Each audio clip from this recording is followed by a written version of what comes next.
Ethnic concerns that arise in using surveillance cameras in neighborhoods. Surveillance ethics is concerned with the moral implications of the methods used to conduct it. Is it a neutral activity that may be utilized for good or bad, or is it always troublesome, and if so, why? What are the advantages and disadvantages of surveillance? Is it legal for a government agency to conduct surveillance? Many nations currently use public video surveillance to monitor population movements and prevent crime and terrorism, both commercial and governmental. Public places such as schools, supermarkets, libraries, airports, and nightclubs have been the subject of heated arguments over whether or not cameras should be installed. Some feel safer with cameras, while privacy activists and concerned people worry about being watched at all times. So, let's examine what issues occur due to the widespread use of video surveillance in public places. We also discuss the advantages of CCTV in public areas in this article.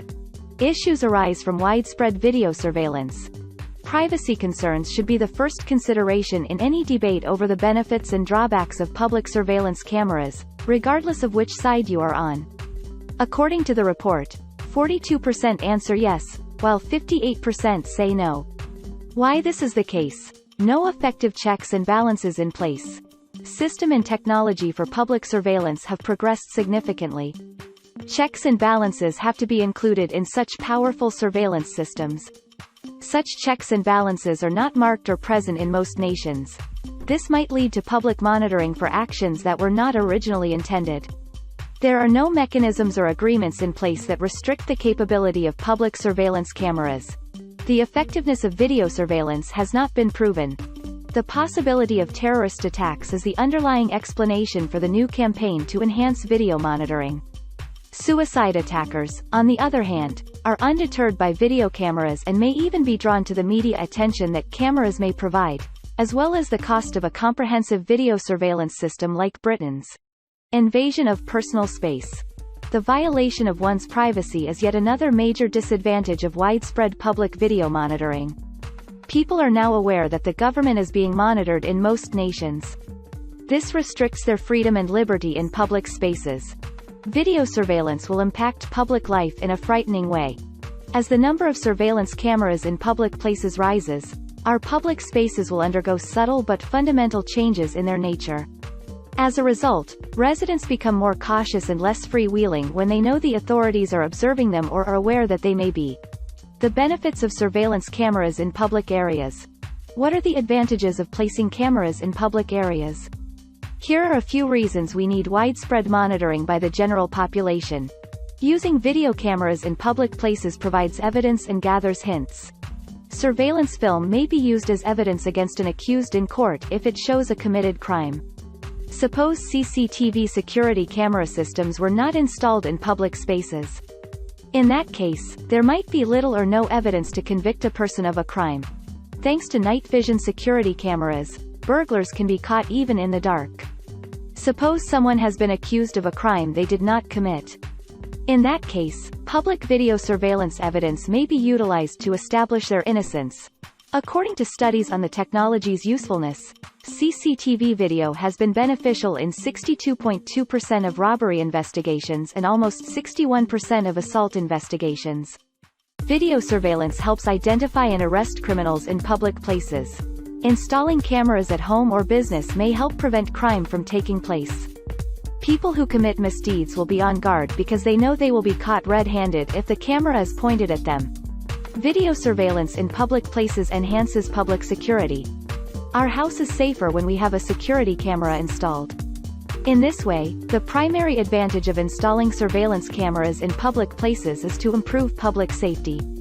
You may feel comfortable when out and about, whether you're going out to a bar, shopping, or traveling. A set of guidelines for using CCTV systems to safeguard people's rights. Camera systems should only be used if they can be objectively beneficial, preferably by a third-party authority. Clearly defined objectives and outcomes must be the focus. The goals of a CCTV system, the expenses of installation and operation, the scope of the survey, and the outcomes should all be made clear to the public. Citizens should be able to make well-informed judgments via frequent reports. Cameras used for surveillance must be suited for their intended purpose.